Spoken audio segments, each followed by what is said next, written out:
The day after the first presidential debate, how did the candidates score in civility?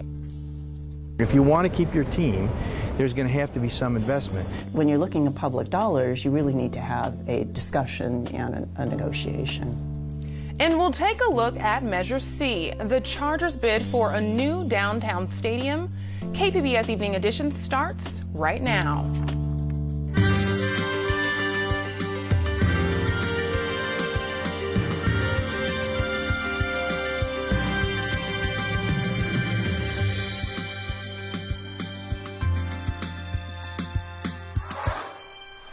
Good evening. Thanks for joining us. I'm Ebony Monet. With the first presidential debate between Hillary Clinton and Donald Trump behind them, the candidates are back on the trail today in Miami. Trump said it was an interesting event and he'll participate in the next two scheduled debates with Clinton. Well, I really enjoyed it. It was, I guess, the numbers came out, over 80 million people watched, so that's one of the biggest shows in the history of television, the biggest debate ever. And I just pretended I was dealing with you, okay? I didn't want to think about those numbers. Trump suggested he was the winner despite many Republican leaders and voter surveys saying Clinton came out on top. Did anybody see that debate last night?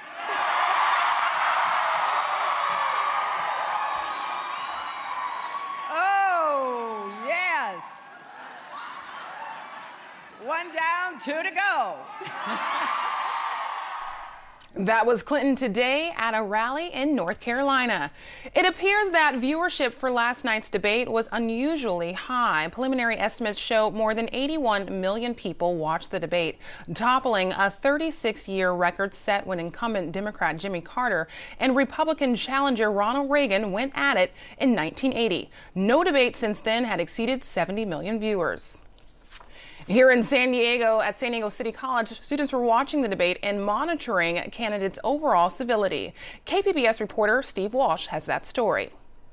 While voters were sizing up the candidates' positions, students at San Diego City College were joining colleges around the country to monitor the way the two nominees treated one another. Were they attacking each other? Was it a brawl or was it a discussion? In short, was this a civil debate? They saw childish behavior on both ends. I'm not going to sit here and say one side did it more than the other. They're both adults. They're both running for presidency of our country, and I think we should hold them both to the same standard. Students around the country filled out surveys. Nationally, about 78% found Donald Trump failed to respond to the questions from the moderator. 31% said the same about Clinton. It definitely was lacking of civility because, it kind of seemed sarcastic at times. They were both interrupting each other. Lester Holt couldn't keep either of them in check. Around the country, over 80% of people watching for civility felt Donald Trump insulted someone other than Clinton. Roughly 20% felt Clinton insulted someone other than Trump. 87% felt Clinton was willing to take responsibility for past errors.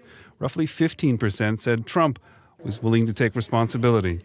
Steve Walsh, KPBS News. Charger officials say City of San Diego voters will decide the future of the team this November. Measure C determines whether the voters approve a tourist tax to increase and to build a new stadium downtown. KPBS reporter Eric Anderson has details. The 100-plus page ballot measure is complicated, but the idea is straightforward. Vote yes on Measure C, and the city can build a stadium and convention center annex in the city's East Village. That's where Charger spokesman Fred Mast joined us to talk about the plan. Under the measure, the region's hotel room tax goes up from 12.5% to 16.5%, allowing a city agency to borrow roughly $1.1 billion. Mast says the team in the NFL will kick in another $650 million.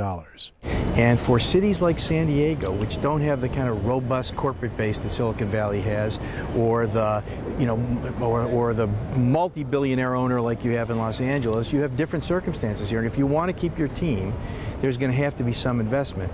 Mast is quick to stress that taxpayer funding for the $1.8 billion project will come from out-of-town visitors. He says locals won't pay at all if they don't stay in a San Diego hotel. It's a important fabric of who we are as a city and how we sell ourselves as a city. And either we're a tourist destination or we're America's finest city. And I think that means your sports teams and your support for your sports team. So if you want the Chargers to stay, you got to vote for this. And the team needs plenty of votes. The city attorney says Measure C creates a special tax, and that requires a 2/3 vote to pass. In an effort to round up those votes, the team donated $4.4 million to the Yes on C campaign. I think we should all support Prop C because it's more than football. It's about the future of the city, it's about the vision, a grand vision for the city, and it's about jobs in the economy. If the vision argument isn't convincing, Chargers officials say, how about the money? They say the project will create demand for more local hotel rooms. Consultant Rob Hunden was hired by the team to review the stadium and convention center idea. He says the project will generate $750 million in new hotel room revenue over 10 years. I started out as a skeptic. And so the more we got into it, we realized that, hey, this is a smart idea. They're not going to be overtaxing. They've got a pretty sound proposal in front of us from everything we could tell. But San Diego hotel owners balk at the sharp room tax hike. They hired their own consultant who found the project creates far less revenue than it would cost. And the San Diego Taxpayers Association won't support the plan because they fear the city's general fund might be tapped if revenues fall short of projections. Uncertainty is what worries Jeff Kowar. He works for the city's independent budget analyst, which has a mandate to review every ballot measure's economic impact. And we've seen scenarios where the project cash flows, in other words, the TU tax increase, is sufficient to cover the project-related cost, some of the tourism marketing funding that's promised, and ultimately would flow some revenue to the city's general fund. Conversely, we've seen scenarios, there are plausible scenarios where the TOT increase would not be sufficient to cover the project-related costs. April Bowling is a key member of the No Downtown Stadium group. She likens the stadium's convention center add-on to a Christmas tree ornament. She says it's something that's designed to win votes. Bowling wants to keep the Chargers in San Diego, but she's not pleased how the team's plan came together. But when you're looking at public dollars, you really need to have a discussion and a negotiation. Bowling says her group has only raised a few $1,000s to fight Measure C, but she's optimistic the proposal will be defeated.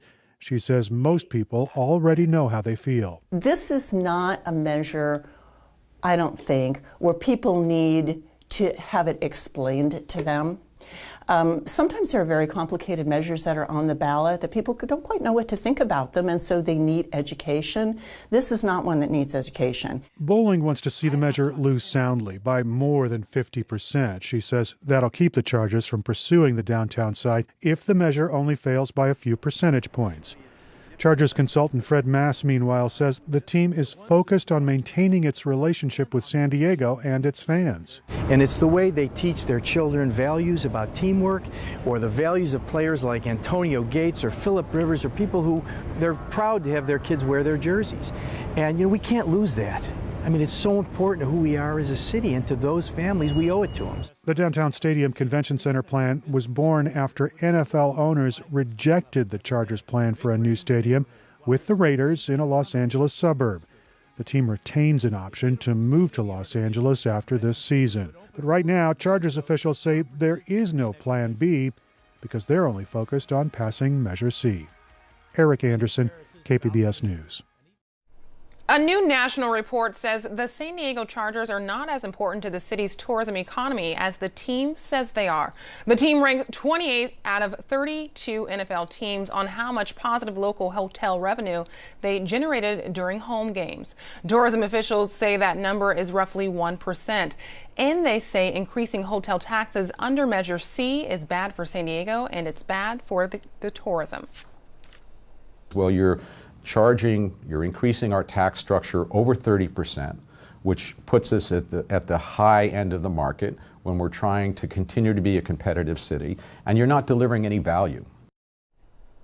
The Chargers were ranked just above the Philadelphia Eagles, Houston Texans, Chicago Bears, and Atlanta Falcons in positive impact to their community. The final countdown is on for the November election, and today marks the National Voter Registration Day. Volunteers from the state's nonprofit CalPreg and the UC San Diego student government held an event today to help students register to vote. This year is actually really exciting because it is the first year that millennials are the largest voting bloc. We actually outnumber baby boomers for the first time, which is really exciting. However, young people have notoriously low voter turnout rates, and we think that the reason for that is not because young people are apathetic or don't care about politics. We think it's because, this is a time in people's lives where they're moving around a lot, there's a lot of changes, and the process is a little bit confusing. And so we just want to make it as simple and easy for people to do. The deadline to register to vote in California is October 24th. A San Diego police sergeant pleaded guilty today to misdemeanor domestic violence. 42-year-old Oscar Armenta was sentenced to 3 years probation and 120 hours of community service. Police say Armenta assaulted his girlfriend in July during a night out in the Gaslamp district. A witness said he saw him punch her in the face. Armenta had 13 years with the department. His attorney says he'll resign from the force at the end of the month. At least 300 buildings are threatened by a growing wildfire in California's Santa Cruz Mountains.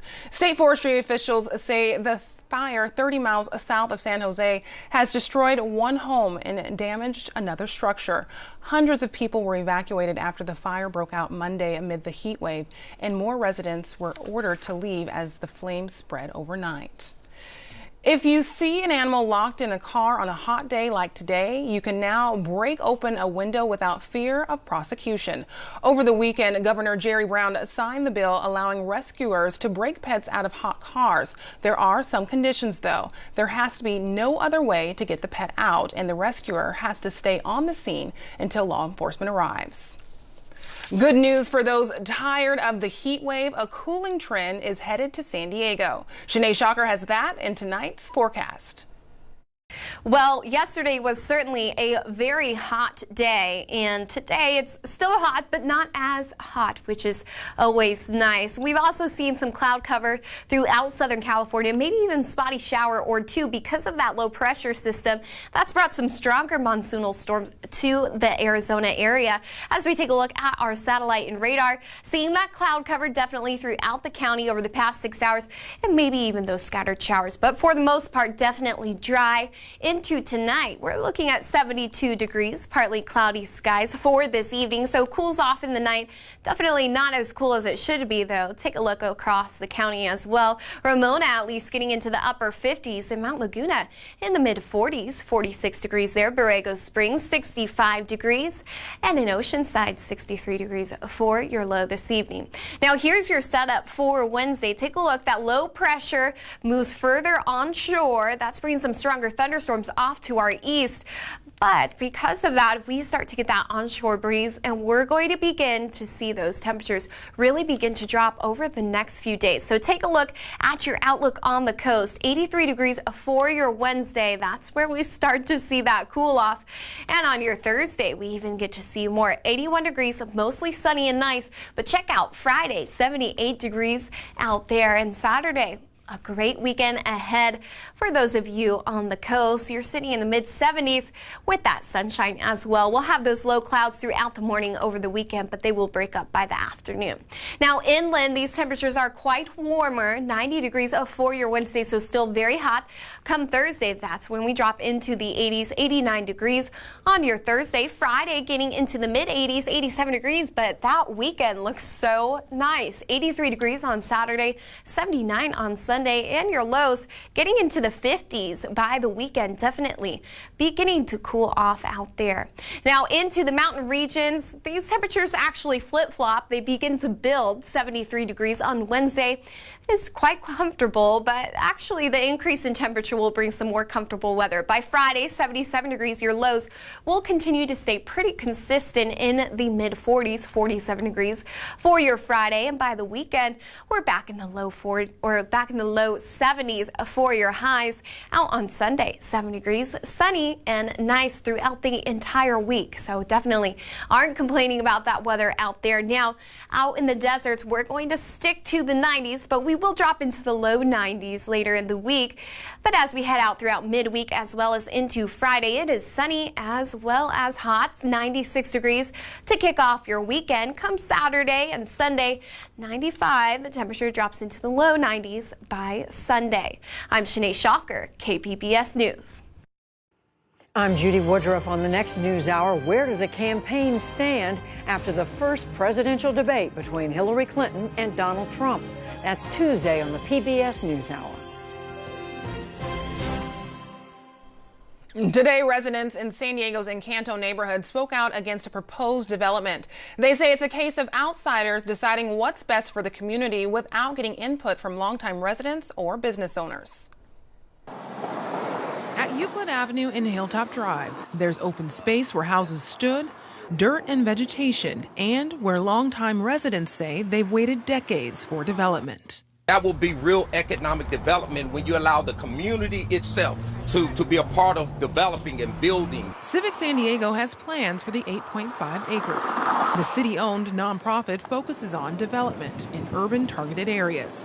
The Hilltop and Euclid plan includes 44 single-family homes, 84 affordable apartments, and more than 8,000 square feet for commercial use. Did they come to our committee meetings at Malcolm X Library? They did not. I guess they feel that we do not have the clout. We are not able to know. We live here and we know what we need. The people here say the current plan doesn't include community input. We're out here every day fighting for our community. This is a fight. So if you want to be civically engaged with the community, you have to let us know what's going on. Elita Chavez is concerned about how the possible development would impact Choyas Creek, which runs through the property. We will not allow that to happen.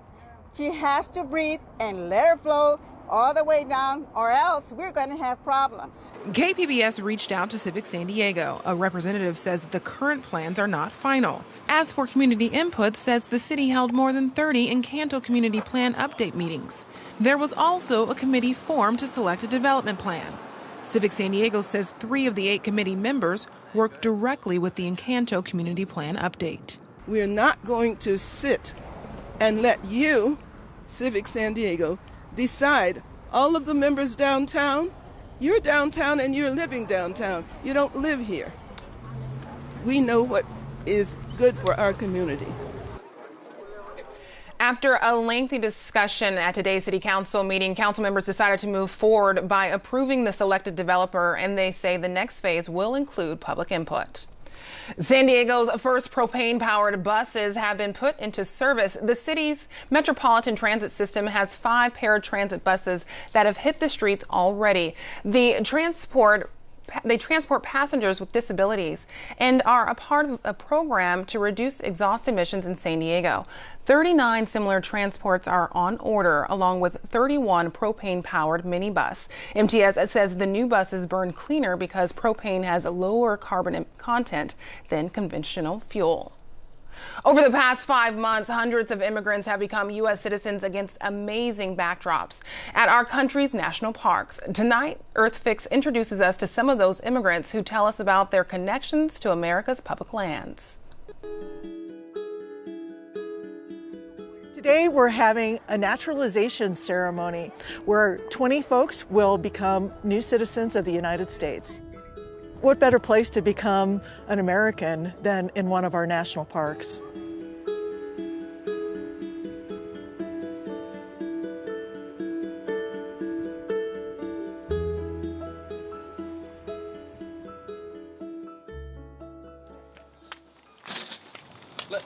Let us put you this shoe so you can keep the ball really. My name is Rudwan Daoud. I was born in Sudan long time ago. I grew up in a very small village in southern Darfur. It is a long story. It is a love story.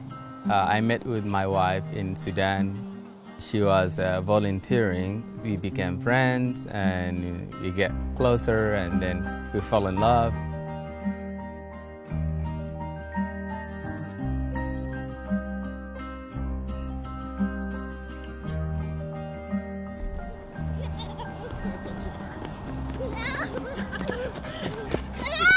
I was very hesitant to be an American for a long time. I was battling it, literally, because I wanted to go back one day to Sudan and help my people. So in Sudan, if you are an American, that could be very dangerous. So after I had my daughter, she's an American, I felt like I'm more connected now to the U.S. I'm Erica McKenzie. I was born in Perth, Western Australia, which is a coastal city. My great-great-great-great-grandparents were shipwrecked on the West Australian coast. That's how my family arrived there, so there's a lot of history there. And I moved to the US in 1998. I came here because when I graduated veterinary school in Western Australia, I wanted to become a specialist. America was the only place that offered that kind of program.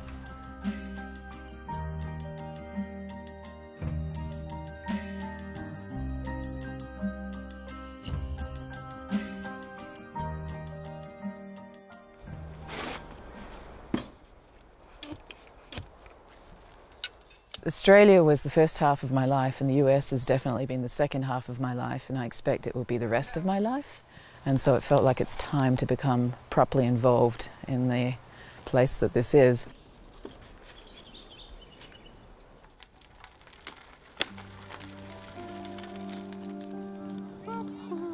Right now, wherever we go, any public place, any land, any park, I do feel sad for the Sudanese kids, for example, because I know they're not enjoying what my daughter is enjoying here.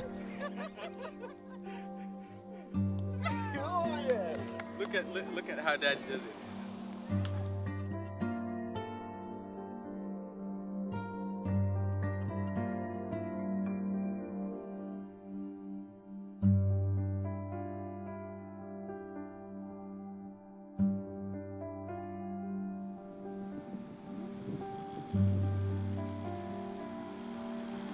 We had a very strong relationship with the public lands growing up, and part of that was because my uncle was a bat zoologist of all things. So we would take these incredible weeks-long adventures into national lands where we would do things like go bat spotlighting, bat capturing.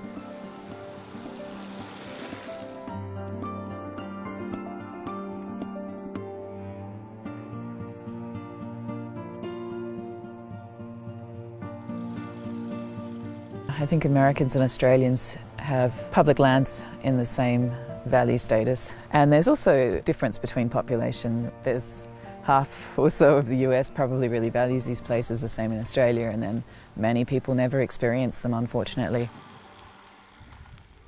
This is indeed a special occasion for all of us here today.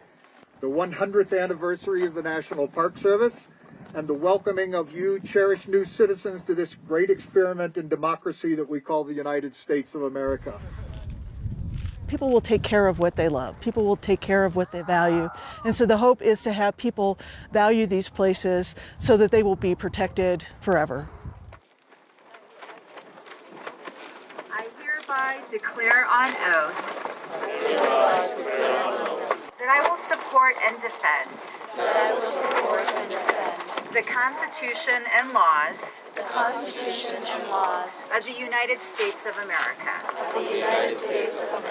Congratulations, you are America's newest citizen. Erica Claire McKenzie. It was a lot more emotional than I expected it would be. This was an incredible place to be sworn in as a citizen. It pretty much is hard to imagine any place you could be. Rudwan Yagub Dawood. All the snow, the mountains, and blue water, blue sky. It is special because it's so beautiful, but more than that, it is special because I was naturalized there. I'm gonna go again and again and again now, yeah. That story comes to us from EarthFix, a reporting project made possible by the Corporation for Public Broadcasting. There are 27 million eligible Latino voters in the U.S. right now. Today, students at San Diego State got an idea of the efforts to get out the vote, the Latino vote, back in the 1970s. With the screening of the documentary Willie Velasquez, Your Voice is Your Vote. Velasquez was founder of the Southwest Voter Registration and Education Project at a time when Latinos were not encouraged to go to the polls. His group held 1,000 voter registration drives around the nation. First-time voter Natalie Laura says the movie is motivating her to go to the polls. I thought it was just like equal access and everything, but this film really showed me the struggles we had to get to that spot, and it really inspired me. The documentary will air here on KPBS on Monday night at 9. Here's a look at what we're working on for tomorrow in the KPBS newsroom. The forests of San Diego County have provided shade, shelter, and connection to nature to local people for thousands of years. But now those forests are being pushed to the brink and could disappear. Our media partner iNews Source will give us a look at the threat. And then on Midday Edition, join us for a forum with the two candidates for San Diego City Attorney. We'll talk to Mara Elliott and Robert Hickey about their takes on subjects like police oversight, homelessness, and enforcing the new minimum wage. Join us for that at noon on KPBS Radio. You can find tonight's stories on our website, kpbs.org/evening edition. Thanks for joining us. Have a great night.